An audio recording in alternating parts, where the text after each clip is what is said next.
अगर तुम्हें वो गर्माहट चाहिए जो ऑफिस की एसी में भी पिघला दे, जो तुम्हें रात भर सोने ना दे, तो अभी सब्सक्राइब कर लो, क्योंकि ये कहानी खत्म होने तक तुम्हारा दिल भी थरथरा जाएगा।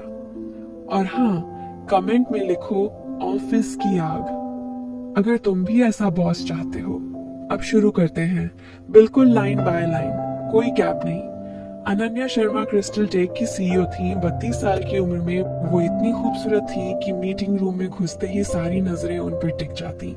लाल लिपस्टिक टाइट, ब्लैक ब्लेजर, नीचे सफेद शर्ट जो इतनी टाइट थी कि हर सांस के साथ उसकी कर्व्स साफ दिखती। बाल कटे हुए कंधे तक आते थे और हर कदम पर वो हाई हील्स की ठक ठक सुनाई देती थी।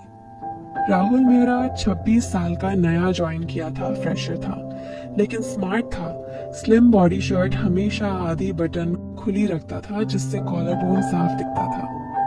पहला दिन था। अनन्या ने उसे अपने केबिन में बुलाया। दरवाजा बंद हुआ। राहुल, तुम्हें पता है मैं क्या चाहती हूँ? उसकी आवाज इतनी गहरी थी कि राहुल की सांस रुक गई। Madam, reports? अनन्या ने हल्के से हंसी। नहीं, मुझे चाहिए तुम्हारा पूरा ध्यान। वो कुर्सी से उठी, राहुल की तरफ बढ़ी। उसकी सांसें तेज हो गई। अनन्या ने उसका कॉलर पकड़ा। तुम्हें पता है, ऑफिस में रूल्स हैं, लेकिन मेरे केबिन में रूल्स मैं बनाती हूँ। राहुल की आंखें उसकी लिप्स पर टिकी। वो इतनी करीब थी कि उसकी परफ्यूम की खुशबू राहुल के दिमाग में घुस गई। अनन्या ने धीरे से कहा, तुम्हारी शर्ट बहुत टाइट है, खोलो। राहुल ने हाथ बढ़ाया, लेकिन हिचकिचाया। अनन्या ने खुद ही पहली बटन खोली। अब दूसरी। राहुल की छाती पर पसीना आ गया। मैडम, कोई देख लेगा? अनन्या ने मुस्कुराते हुए कहा, केबिन का ग्लास फ्रॉस्टेड है, कोई नहीं देखेगा। वो राहुल की छाती पर उंगली फेरती हुई बोली, तुम्हारी स्किन कितनी गर्म है। राहुल की सांसें तेज हो गईं। अनन्या ने उसका चेहरा पकड़ा। मुझे देखो। राहुल ने देखा। उसकी आंखों में आग थी। अब मेरी शर्ट खोलो। राहुल ने हाथ बढ़ाया। पहली बटन खुली। अनन्या की ब्रा दिखी, काला लेस। राहुल की उंगलियां कांप रही थीं। अनन्या ने कहा, धीरे, मैं तुम्हें सिखाऊंगी। दूसरी बटन खुली। अनन्या की सांसें भी अब तेज थीं। वो राहुल के कान में फुसफुसाई, तुम्हें पता है, मैंने तुम्हें इसलिए चुना क्योंकि तुम्हारी आंखों में वो भूख थी जो मैंने कभी किसी में नहीं देखी। राहुल ने अनन्या की कमर पकड़ी। अनन्या ने हल्के से कहा, हाँ, ऐसे ही। वो दोनों एक दूसरे के इतने करीब थे कि सांसें मिल रही थीं। अनन्या ने राहुल के होंठों पर उंगली रखी। अभी नहीं, पहले मैं तुम्हें तैयार करूंगी। वो कुर्सी पर बैठ गई। आओ मेरे सामने घुटनों पर। राहुल ने देखा, फिर धीरे से घुटनों पर बैठ गया। अनन्या ने अपना पैर उसकी जांघ पर रखा। अब मेरी हील्स उतारो। राहुल ने उतारी। अनन्या के पैरों की उंगलियां लाल नेल पॉलिश से चमक रही थीं। अनन्या ने कहा, चूमो। राहुल ने झुककर चूमा। अनन्या की सांसें भारी हो गईं। अब ऊपर आओ। राहुल उठा। अनन्या ने उसकी शर्ट पूरी खोल दी। उसकी छाती पर हाथ फेरा। तुम्हारी बॉडी कितनी परफेक्ट है। वो राहुल को दीवार से सटाया। अब मेरी स्कर्ट ऊपर करो। राहुल ने हाथ बढ़ाया। अनन्या की स्कर्ट ऊपर गई। काली स्टॉकिंग्स। राहुल की उंगलियां कांप रही थीं। अनन्या ने कहा, धीरे, मैं तुम्हें हर चीज सिखाऊंगी। वो राहुल के कान में बोली, तुम्हें पता है, मैंने कभी किसी को इतना करीब नहीं आने दिया, लेकिन तुम अलग हो। राहुल ने अनन्या की गर्दन पर होंठ रखे। अनन्या ने आंखें बंद कर ली। हाँ, ऐसे ही। वो दोनों एक दूसरे में खो गए। अनन्या ने राहुल को टेबल पर धकेला। अब लेट जाओ। राहुल लेट गया। अनन्या उसके ऊपर चढ़ गई। उसकी सांसें राहुल के चेहरे पर पड़ रही थी। तुम्हें पता है, मैं तुम्हें अपना बनाना चाहती हूँ, राहुल ने कहा। मैं पहले से आपका हूं मैडम। अनन्या ने हंसी। अब से मुझे अनन्या कहो। वो दोनों एक दूसरे को छूते रहे। ऑफिस की लाइट्स धीमी हो गईं। बाहर शाम हो चुकी थी, लेकिन उनके लिए समय रुक गया था। अनन्या ने राहुल के बालों में उंगलियां फेरते हुए कहा, यह सिर्फ शुरुआत है, कल मैं तुम्हें और ज्यादा सिखाऊंगी। राहुल ने मुस्कुराया। मैं तैयार हूं। अनन्या ने उसके होंठों पर हल्का किस किया। अब घर जाओ, लेकिन याद रखना, कल सुबह 9 बजे, सिर्फ मेरे केबिन में। राहुल उठा, शर्ट ठीक की। अनन्या ने भी अपनी स्कर्ट सेट की। वो दोनों एक दूसरे को देखते रहे। फिर राहुल बाहर निकला। अनन्या कुर्सी पर बैठी। उसकी सांसें अभी भी तेज थीं। वो मुस्कुराई। ये लड़का मुझे पागल कर देगा। अगला दिन राहुल 9 बजे केबिन में। अनन्या पहले से थी।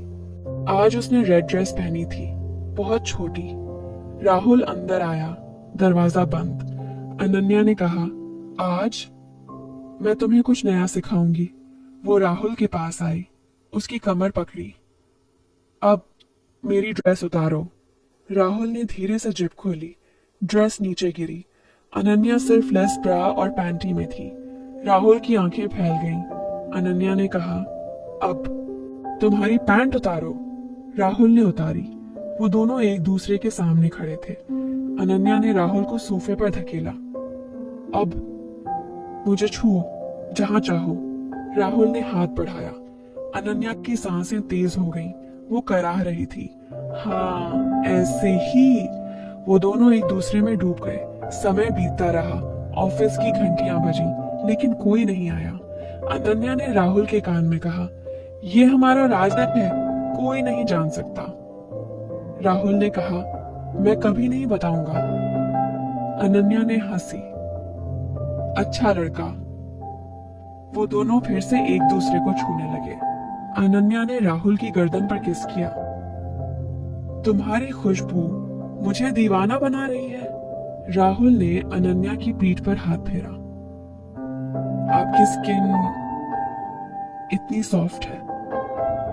अनन्या ने कहा, अब मुझे और करीब लाओ। वो दोनों एक दूसरे से लिपट गए। सांसें मिल गईं। दिल की धड़कनें एक हो गईं। अनन्या ने फुसफुसाया, मैं तुम्हें कभी नहीं छोड़ूंगी। राहुल ने कहा, ना मैं भी।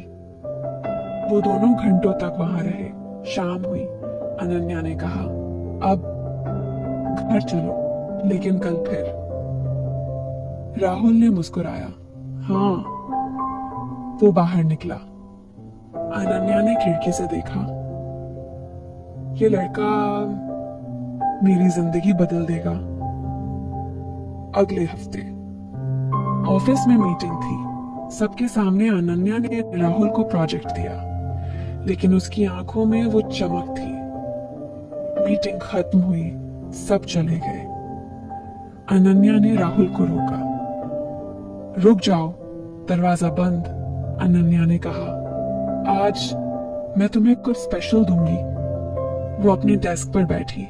राहुल को पास बुलाया। अब मेरे सामने खड़े हो जाओ। राहुल खड़ा हुआ। अनन्या ने उसकी कमर पकड़ी। अब मेरी जांघों पर हाथ रखो। राहुल ने रखा।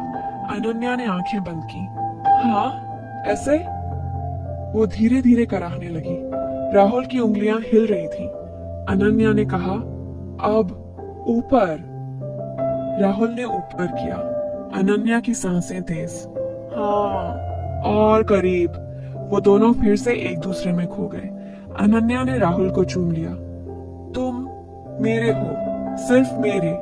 राहुल ने कहा, हाँ, सिर्फ आपकी। वो दोनों घंटों तक वहां रहे। ऑफिस खाली हो गया। अनन्या ने कहा, अब घर चलते हैं, लेकिन मेरे साथ। राहुल ने हामी भरी। वो दोनों साथ निकले, कार में। अनन्या ने राहुल का हाथ पकड़ा। आज रात तुम मेरे घर। राहुल ने मुस्कुराया। ठीक है। घर पहुंचे। अनन्या का फ्लैट बड़ा, लाइट्स डिम। अनन्या ने कहा, अब। कोई रुकावट नहीं। वो राहुल को बेडरूम ले गई, बेड पर धकेला। अब सब कुछ। राहुल ने अनन्या को चूमा। अनन्या ने कराहा, हाँ, ऐसे ही।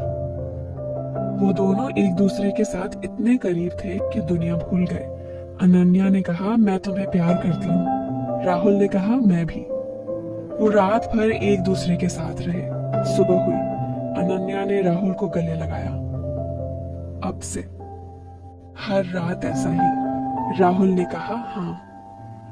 वो दोनों ऑफिस गए, लेकिन अब सब कुछ बदल गया था। मीटिंग में अनन्या राहुल को देखती, राहुल अनन्या को देखता। सबको पता नहीं था, लेकिन उनके बीच की वो आग कभी नहीं बुझने वाली थी। दिन बीतते गए। हर शाम, हर रात अनन्या और राहुल एक दूसरे के हो गए। ऑफिस में वो बॉस और एम्प्लॉय, घर में प्रेमी। अनन्या ने एक दिन कहा, राहुल, मैं तुम्हारे साथ हमेशा रहना चाहती हूँ। राहुल ने कहा, मैं भी। वो दोनों एक दूसरे को चूमते रहे और कहानी यहीं खत्म नहीं होती, क्योंकि उनकी आग अभी बहुत बाकी थी। अगर तुम्हें ये पसंद आया तो लाइक करो, कमेंट में ऑफिस की आग लिखो और सब्सक्राइब जरूर कर लो।